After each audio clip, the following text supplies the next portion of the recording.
తాకట్లో ఉన్న బంగారాన్ని విడిపించి ఆ రోజున మార్కెట్ ధర కట్టి మిగిలిన డబ్బును మీకు అందిస్తుంది కొమ్మూరి గోల్డ్.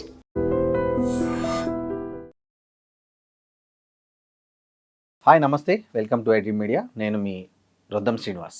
ప్రపంచ రాజకీయాలు చాలా అనూహ్యంగా మారుతున్నాయి. ఒకవైపు అమెరికా ఇరాన్ యుద్ధంలో ఊహించని మలుపులు, మరోవైపు టారిఫ్ యుద్ధాల సమయంలో అమెరికా విదేశాంగ మంత్రి భారత పర్యటన. ఈ నేపథ్యంలో భవిష్యత్తులో ప్రపంచంలో మరింత ప్రమాదకరమైన విషయాలు జరగబోతున్నాయా? అసలు ఏం జరగబోతుంది ప్రపంచ రాజకీయాల్లో? ప్రపంచం ఎలాంటి పరిస్థితులను ఎదుర్కోబోతోంది? ఇట్లాంటి అనేక విషయాలపై మాట్లాడదాం. ప్రముఖ geo political analyst Aditya Krishna గారు మనతో ఉన్నారు. నమస్తే. ఆదిత్య కృష్ణ గారు, చూసాం అమెరికా ఇరాన్ మధ్య జరుగుతున్న యుద్ధాన్ని మేము చాలా సందర్భాల్లో మాట్లాడుకుంటూ వస్తున్నాం. అది ఎలా ఉందంటే, ఓ స్త్రీ రేపురా అని గతంలో మనకు చాలా ఒక ఫేమస్ తెలుగు రాష్ట్రాల్లో ఉండేది.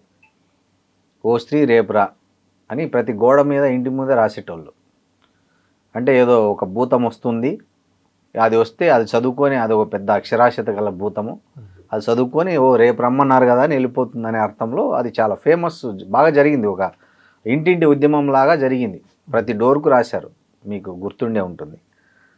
ఇప్పుడు ఈ అమెరికా ఇరాన్ మధ్య జరుగుతున్న యుద్ధము, కాల్పుల విరమణ, తాత్కాలికంగా కాల్పుల విరమణ పొడిగించడము, మళ్ళీ సీజ్ ఫైర్ను వయలేట్ చేయడము, ఇవన్నీ జరుగుతున్నాయి. ఈ నేపథ్యంలో మళ్ళీ ఇంకోసారి 60 డేస్ను సీజ్ ఫైర్ ఎక్స్చేంజ్ చేశామనే ఒక ప్రకటన వచ్చింది. బట్ అఫ్కోర్స్ అది ఇప్పటివరకు డొనాల్డ్ ట్రంప్ సైన్ చేయలేదు.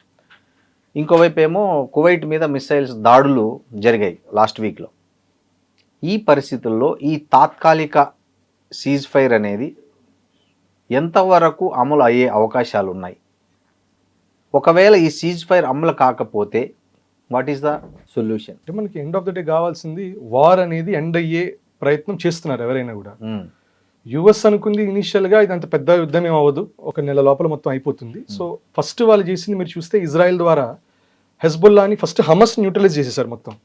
తర్వాత హెజ్బొల్లా కూడా ఈ టార్గెటెడ్ ఈ వాకీ టాకీలు, ఈ పేజర్స్ బ్లాస్ట్ చేయటాలు, అట్లాంటివన్నీ హైటెక్ మెథడ్స్ చాలా మంది న్యూట్రలైజ్ చేశారు. తర్వాత ఖమేనీ ఆయన హెడ్ ఆఫ్ ద స్టేట్ని కొట్టారు. కొట్టిన తర్వాత వాళ్ళు ఏమనుకున్నారు, దీనివల్ల వార్ అయిపోతుంది అనుకున్నారు. కానీ ఇరాన్ కూడా అన్ఎక్స్పెక్టెడ్ లెవెల్లో దానికి రష్యానే కాకుండా చైనా నుంచి భలే సపోర్ట్ వచ్చింది.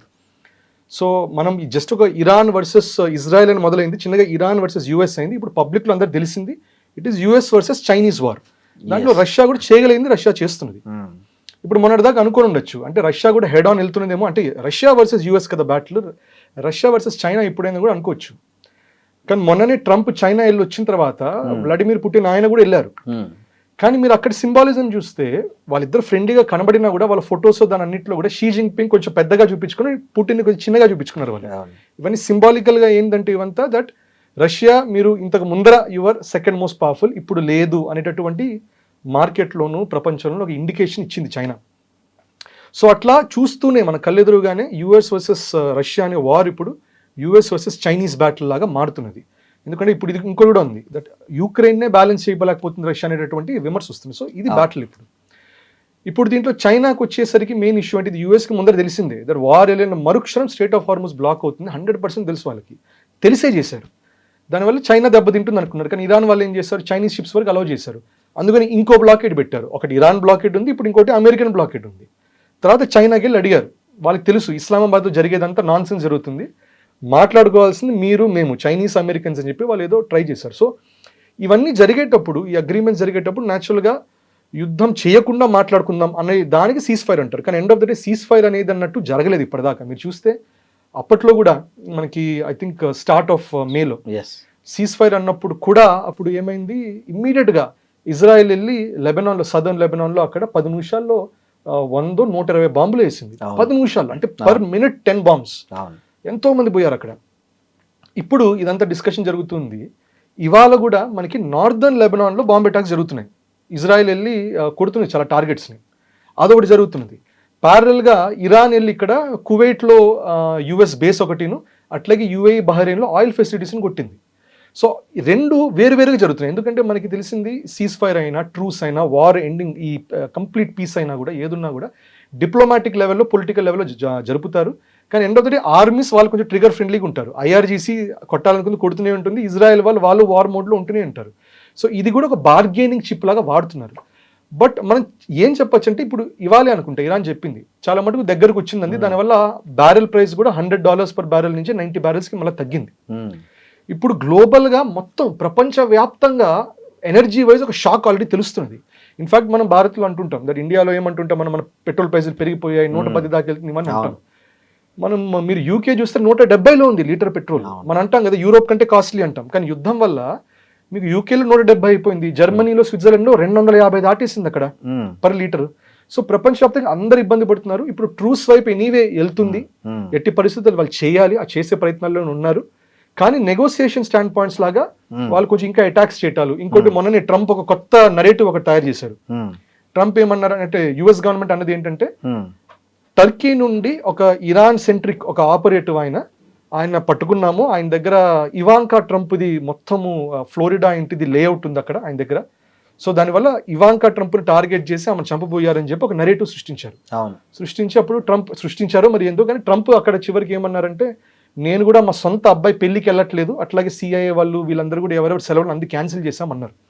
సో ఆ నెరేటివ్ దీనికి మీకు గుర్తుంటే ఇరాన్ వార్ మొదలవ్వక ముందు ఇదే అన్నారు, ట్రంప్ మీద అసాసినేషన్ అటెంప్ట్ జరిగింది దానివల్ల చేస్తున్నాం ఒక మాట అన్నారు. ఇప్పుడు మళ్ళీ ఏమంటున్నారు, వాళ్ళ కూతుర్ని టార్గెట్ చేస్తున్నారు, అందుకని మళ్ళీ ఏమైనా ఆలోచిస్తున్నాం అంటున్నారు.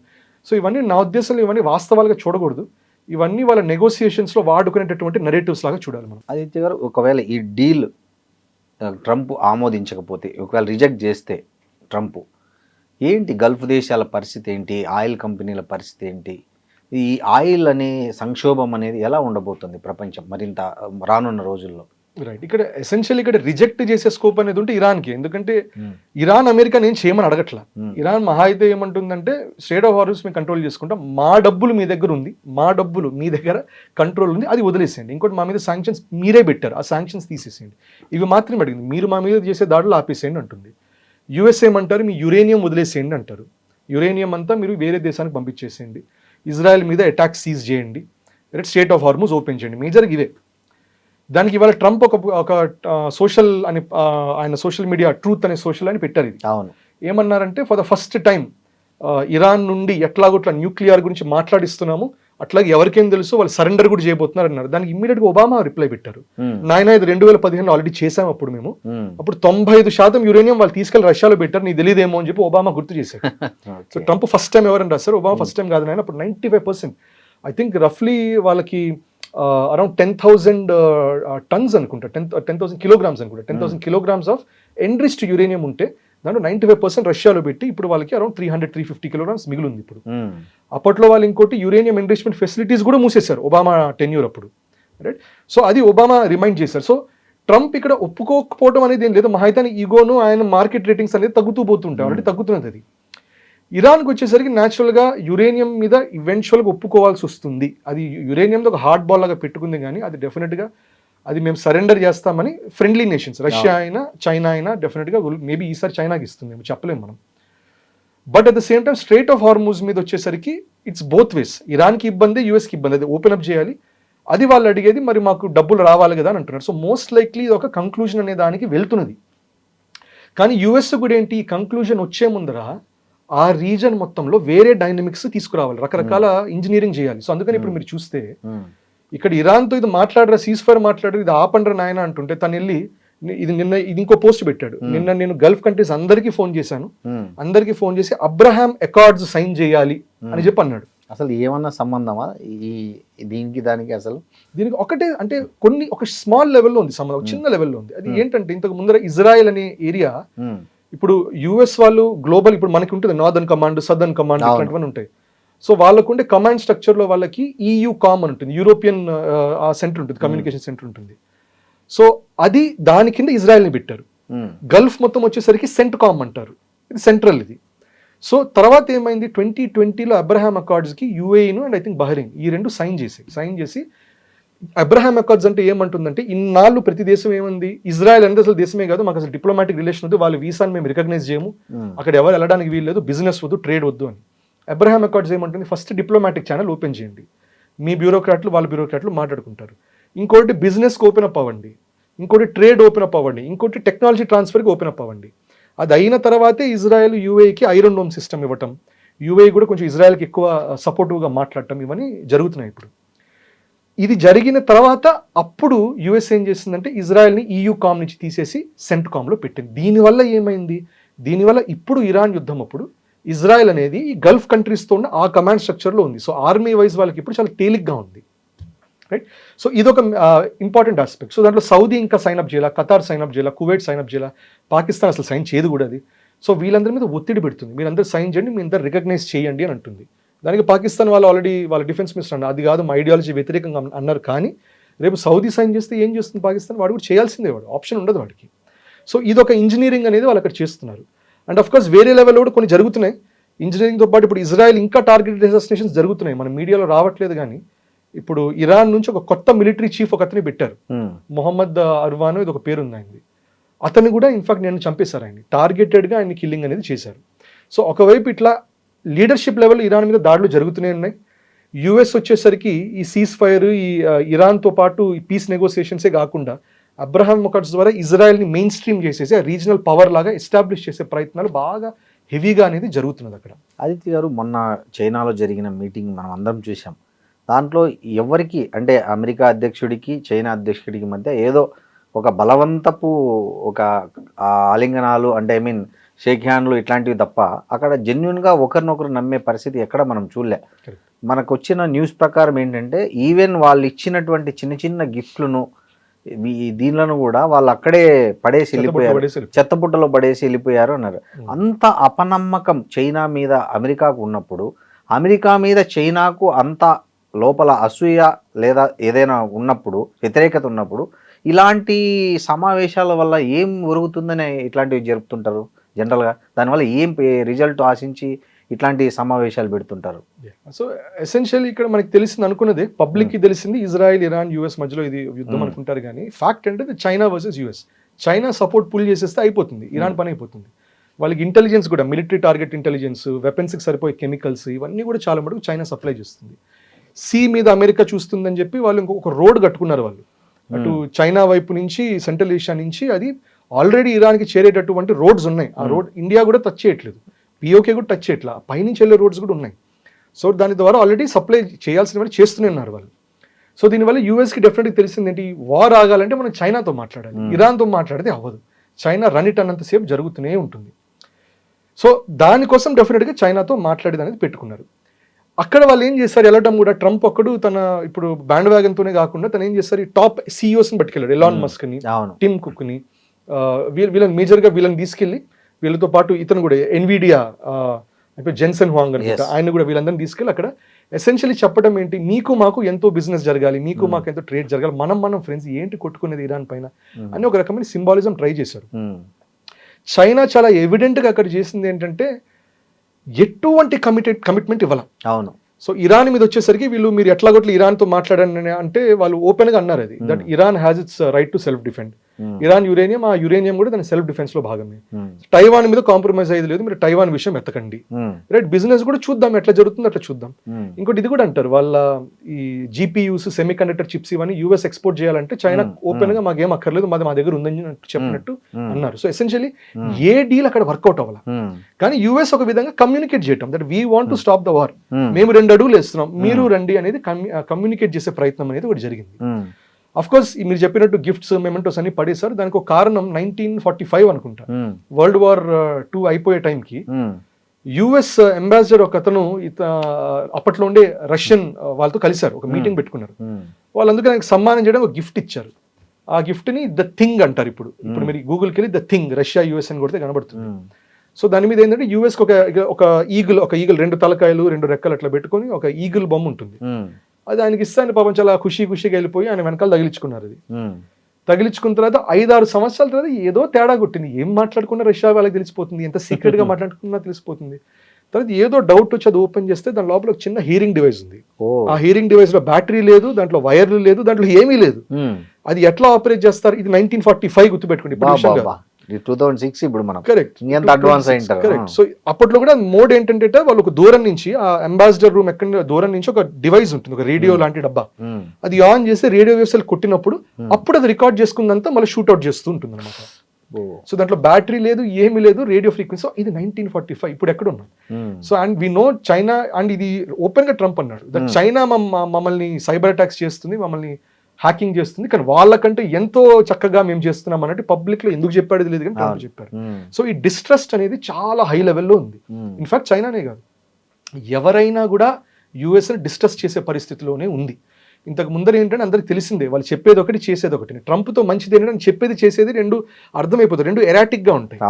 యుఎస్ చేసేది కూడా అట్లాగే ఉంటుంది. ఇవాళ ఒకటి చేసి ఇవాళ ఇండియా ఫ్రెండ్ అంటుంది, చైనాకి వెళ్ళి చేతులు కలుపుతుంది. మళ్ళీ చైనా ఫ్రెండ్ ఉంటుంది, ఇండియాకి వచ్చి చేతులు కలుపుతుంది. మోడీ మై బెస్ట్ ఫ్రెండ్ అంటాడు, పాకిస్తాన్ కు $600 మిలియన్ హెల్ప్ చేస్తాడు. I mean something. Correct. Pahalgam లో అటాక్ జరుగుతుంది, వాళ్ళ సెక్రటరీ ఆఫ్ స్టేట్ వెళ్ళి పాకిస్తాన్ తో చక్కగా ఫ్రెండ్షిప్ చేసుకుని టైం పాస్ చేసుకుని వస్తారు. అది ఎట్లా అవుతుంది అట్లా? ఇంకోటి, America foreign minister mark Rubio second మన ఇండియాలో 4 days విజిట్ వచ్చాడు. చాలా ఆయన మోడీ గారిని ప్రశంసించారు. Trump Modi my best friend అని చెప్పేట్లు కూడా ఆయన స్టేట్మెంట్ ఇచ్చారు. ఒకవైపు అమెరికా మన ఇండియా మీద దాదాపు 1 year నుంచి కంటిన్యూగా టారిఫ్స్ వేస్తుంది. ముఖ్యంగా ఆయిల్, మనం ఏదైతే రష్యా నుంచి చీప్గా కొంటున్నామో ఆయిల్, దాని మీద విపరీతమైన టారిఫ్స్ పెంచడము, మన మీద రకరకాల రిస్ట్రిక్షన్స్ పెట్టడం చేస్తుంది. ఈ పరిస్థితుల్లో మార్క్ రూబియో ఇండియా విజిట్ అనేది ఈ 2 దేశాల మధ్య ఉన్న ఏమన్నా వీటిని తగ్గిస్తుందా, విభేదాలను? దాని ఫలితాలు ఎలా ఉండబోతున్నాయి? ఏమన్నా దానివల్ల యూజ్ ఉందంటారా మన దేశానికి? ఫారిన్ పాలసీలో కానీ, టారిఫ్స్ విషయంలో కానీ, ఆయిల్ ఇంపోర్ట్ విషయంలో కానీ ఏదైనా మేలు జరిగే అవకాశం ఉందంటారా? అంటే మేలు కంటే కూడా ఇది ఒక ప్రయత్నం చేశారు యుఎస్కి. మీరు క్రొనాలజీ చూడాలి.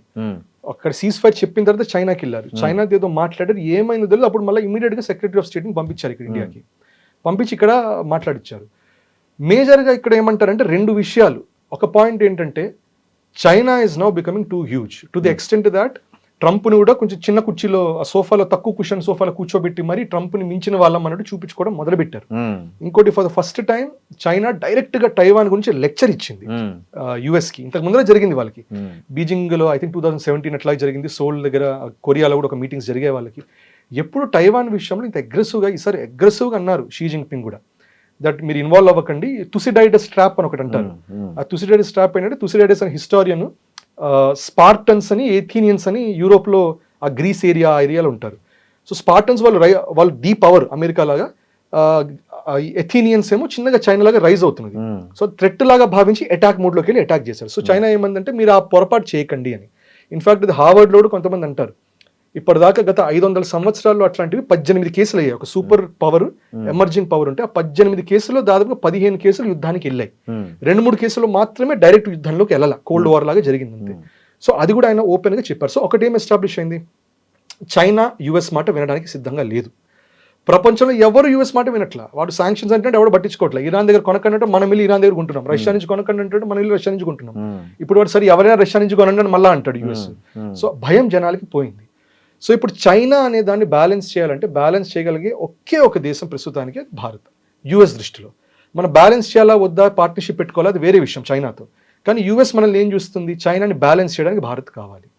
రెండో విషయం ఎనర్జీ. వాడికి తెలుసు స్టేట్ ఆఫ్ హార్మోస్ ఇది అవుతుంది ఇష్యూ తెలుసు. అందుకని ముందరే ఇది చేసే ముందరే వెళ్ళి మదూరోని లోపల వేసేసి వెనిజువేలా మొత్తం కబ్జా చేసేసుకున్నారు యుఎస్.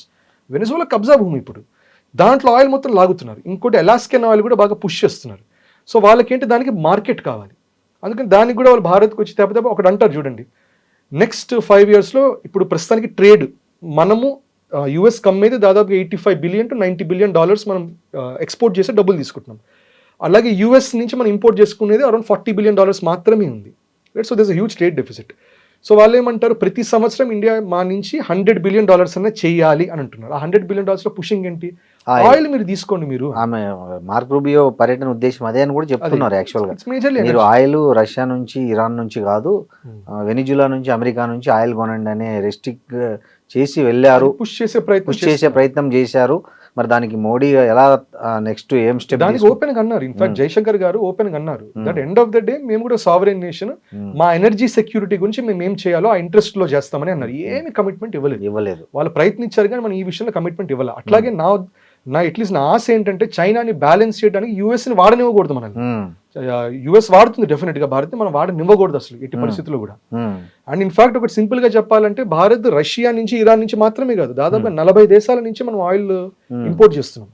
మీరు గమనిస్తే ప్రపంచ వ్యాప్తంగా lowest increase in petrol price అది మనకే ఉంది. అఫ్ కోర్స్ అందరూ అంటారు ఎక్సైజ్ డ్యూటీ బాగా ఎక్కువ కొడుతున్నారు కదా, మరి ఏం చేస్తాం, మనకి ఎండ్ ఆఫ్ ద డే మనకి ప్రైజెస్ కూడా ధరలు పెరుగుతున్నప్పుడు అన్ని షాక్స్ గవర్నమెంట్ పెట్టుకోదు. విచిత్రంగా సిఎన్జి ధరలు కూడా ఎక్కువ పెంచి పడేశారు. కరెక్ట్ ఇవన్నీ చాలా ఎక్కువ అయిపోయి, మీరు ఈక్వల్ టు పెట్రోల్ అయిపోయింది సిఎన్జి ఇప్పుడు. కరెక్ట్, ఎందుకంటే అది మెజారిటీ వచ్చేది మనకి ఖతార్ నుంచి, అక్కడి నుంచి వస్తాయి మనకి natural gas. Qatar almost complete block లో ఉంది, వాళ్ళ ఫెసిలిటీస్ కూడా టార్గెట్ అవుతున్నది. ఖతార్ కి ఇరాన్ కి మధ్యలో ఒక కామన్ ఫెసిలిటీ ఒకటి ఉంటుంది, కామన్ ఐలాండ్ ఒకటి, ఐ థింక్ బదర్ ఐలాండ్ ఒక ఐలాండ్ ఉంటుంది. దాంట్లో ఒకవైపు ఖతర్ తీసుకుంటుంది, ఒకవైపు ఇరాన్ తీసుకుంటుంది. ఇరాన్ వాళ్ళు వచ్చి ఖతర్ సైడ్ కొట్టారు, ఖతర్ వాళ్ళు వెళ్ళి ఇరాన్ కొట్టారు. So end of the day ఆ సప్లై మొత్తం అక్కడ ఆగిపోయింది. సో న్యాచురల్గా మనకి క్రైసిస్ నడుస్తున్నది. సో యూఎస్ ఏం చేస్తుంది, మ్యానిపులేట్ చేసి ఎట్లా కొట్లా బిజినెస్ తీసుకొచ్చే ప్రయత్నంలో ఉంది. బట్ ఐ థింక్ మనం కూడా నీట్గా చేసాం, మనం కూడా అతిగా చేయలేదు, వెళ్ళిపోయి అతిగా ఆహ్వానించేసేసి ఇవన్నీ చేయకుండా నీట్గా మనం ఎంతమంది మినిమల్ డిప్లొమాటిక్ ప్రోటోకాల్ ఏం కావాలో అది మాత్రమే మెయింటైన్ చేసాం. అంటే ఇండియా కూడా చూపించింది, మీరు తెల్లవాడు వచ్చాడని చెప్పి మేమేం గంతులేము ఇక్కడ, we will also stick by our rules, will stick by our interest అని. అది it's very important, about time we have to do that. ఇంకోటి, మన దేశం అనుసరిస్తున్న వైఖరి చూస్తే మనము క్వాడ్ దేశాల విదేశాంగ మంత్రుల సెమినార్లు మనం కండక్ట్ చేస్తున్నాం ఒకవైపు, ఇంకోవైపు ఏదైతే ఇరాన్, రష్యా, చైనా పార్ట్నర్స్గా ఉన్నటువంటి బ్రిక్స్ దేశాల దానిలో కూడా మనం అటెండ్ అవుతున్నాం. కరెక్ట్. ఈ రీఅలైన్మెంట్, ఈ దీన్ని ఎలా అర్థం చేసుకోవాలి? ఒకవైపు మనం వాషింగ్టన్ ఏమో మనల్ని ఇప్పటికీ పూర్తిగా నమ్మట్లేదు, మనం ఎంత మంచి friend, Modi is my friend, Bharat is a great country అని చెప్తున్నప్పటికి కూడా, బట్ వాషింగ్టన్ చేస్తున్నది మాటలు ఒకటి, చేతలు ఒకటి. సో ఈ పరిస్థితుల్లో మనం ఏదైతే అనుసరిస్తున్నామో, ఇటు క్వాడ్ అటు బ్రిక్స్తో ఈక్వల్ రిలేషన్స్ మెయింటైన్ చేస్తున్నామో, దీన్ని ఎట్లా అమెరికా అర్థం చేసుకుంటుంది, దీని పర్యవసానాలు ఎలా ఉండబోతున్నాయి? సో ఇది మనకి నెహ్రూ గారి పాలసీ నుంచి ఇప్పుడు చాలా మేజర్ షిఫ్ట్ వచ్చింది. నెహ్రూ గారు ఉన్నప్పుడు World War II అప్పుడు ఆయన నాన్ అలైన్డ్ మూవ్మెంట్ అన్నారు. దానికి ఇప్పుడు ఇన్ని సంవత్సరాల తర్వాత ఇప్పుడు కొత్తగా తయారవుతున్న పాలసీ ఏంటంటే మనం మల్టీ అలైన్డ్ నేషన్ అవుతాం. నాన్ అలైన్డ్ నేషన్ కాదు, మనం మల్టీ అలైన్డ్.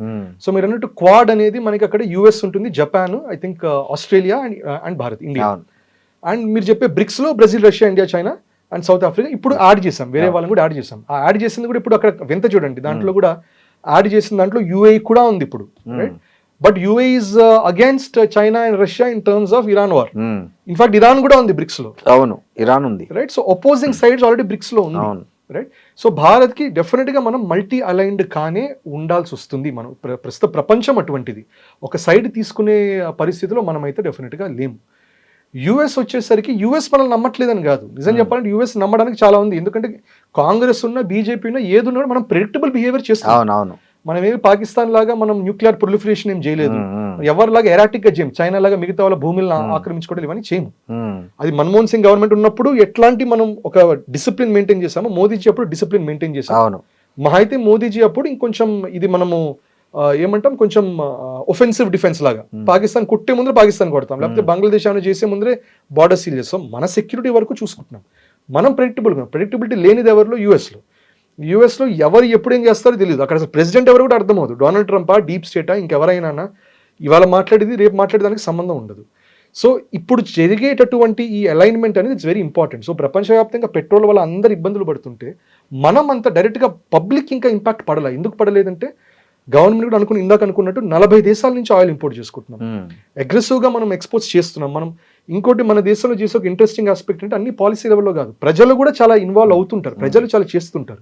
ఇప్పుడు అంతకుముందు కాక్రోచ్ జనతా పార్టీ అని ఒకటి వచ్చింది, ఇప్పుడు అదంతా గవర్నమెంట్ సమాధానం చెప్పుకుంటుంది అన్నట్టు అంటే అనుకోలేదు మనం. ప్రజలే వెళ్ళారు, ఇన్వెస్టిగేషన్ చేసుకున్నారు, బయటకు వచ్చి ఒక కౌంటర్ మూవ్మెంట్ చేసి తర్వాత తీరా అర్థమైంది ఏంటి, చాలా మటుకు అమెరికన్ బ్యాక్డ్ ఏజెంట్స్ ద్వారా జరుగుతున్నది, ఇది అమెరికన్ బ్యాక్డ్ పీపుల్ ద్వారా యాంటీ, అంటే ఇది నాట్ యాంటీగా బీజేపీ, యాంటీ ఎస్టాబ్లిష్మెంట్ మూవ్మెంట్, భారత రాజ్యాంగానికి వ్యతిరేకంగా చేసేటటువంటి ఇన్వాల్వ్మెంట్ ఉందనేది మోస్ట్ లైక్లీ పాసిబుల్. 3 రోజుల్లో 4-5 మిలియన్ సబ్స్క్రైబర్స్ అవదండి. ఇప్పుడు మీరు ఐ డ్రీమ్ ఇంత పెద్ద ఛానల్ అయినా కూడా మీకు ఎన్నో సమస్యలు పడుతుంది గ్రో అవ్వడానికి. 3 రోజుల్లో ఒక నార్మల్ అక్కడ కూర్చొని ఏదో ఇన్స్టాగ్రామ్ చేస్తే ₹1-2 కోట్లు వచ్చిందంటే డెఫినెట్ గా అల్గారిథం అన్న ట్వీక్ చేస్తుంటారు. ఏదో అభిషేక్ దీప్తి ఏమో ఒరిజినల్ ఇన్స్టా క్రెడెన్షియల్స్ చూపిస్తున్నారు. అది మరి దాన్ని ఎలా నమ్మాలి? What we know for sure is an Aam Aadmi party. Definite గా he's been part of Aam Aadmi party. ఆమ్ ఆద్మీ పార్టీకి definitely we know Ford Foundation వాళ్ళ సపోర్ట్, అరవింద్ కేజ్రీవాల్ గారి పరివర్తించే పబ్లిక్ రికార్డ్స్ లోనే ఉంది. ఫోర్డ్ ఫౌండేషన్ ఫండింగ్ ఉంది, జార్జ్ సోరోస్ ఫండింగ్ ఉంది, ఇవన్నీ ఓపెన్ గా తెలిసిందే. సో సిఐఏ కూడా ఏం చేస్తుందంటే, యుఎస్ ఏం చేస్తున్నది, ఇట్లాంటి దాని ద్వారా కూడా కొంచెం భారత్ని ప్రెషర్ పెడుతుంది. దాన్ని మీ యూత్ని రెచ్చగొడతాం, జెన్జీ ప్రొటెస్ట్లు చేస్తాం, నేపాల్ బంగ్లాదేశ్ ఆల్రెడీ చేస్తాం. ఇప్పుడు నేపాల్కి వెళ్ళి ఏం చేస్తుంది, నేపాల్కి వెళ్ళి బాలియన్ షాని పెట్టి బాలియన్ షా ద్వారా ప్రెషర్ పెట్టిస్తుంది. మనకి ఓపెన్ బార్డర్ బంగ్లాదేశ్తోనే కాదు, నేపాల్తోనే కొంచెం ఓపెన్, భూటాన్తో కూడా కొంచెం ఓపెన్ ఉంది, మయన్మార్తో కూడా కొంచెం ఉంది.